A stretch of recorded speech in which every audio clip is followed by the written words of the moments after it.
Yeah, absolutely. Yeah, absolutely. You know, not only could this storm knock out your power, it could trash your travel plans too. But we also knew that wind would affect the entire state. And it already started happening this morning. It was probably high winds that made two wires touch and knock out power on Grand Rapids' west side. We're looking at our new online outage map. Okay, admit it. Every time your power goes out, you want to know how many other people are out and why. But what you really want to know is when it'll go back on.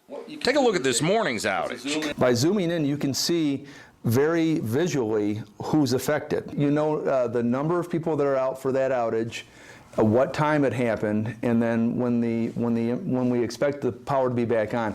Now with this new online tool, you can check it all out at home.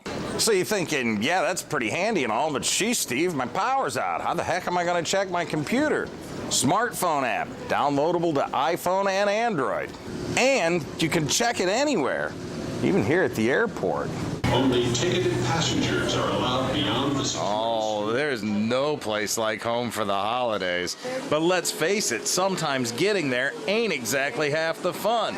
And now with the promise of a white Christmas looming on the horizon, it could get mighty crowded and downright boring sitting here for hours. Your best bet?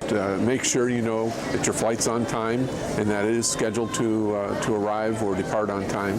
Give yourself some extra time. No worries, though. We got your back on this kind of thing. It's what we do, after all. If you go to woodtv.com, you click on our weather links, our traffic links, we're going to give you all kinds of information to keep you safe this winter. And guess what else we've got?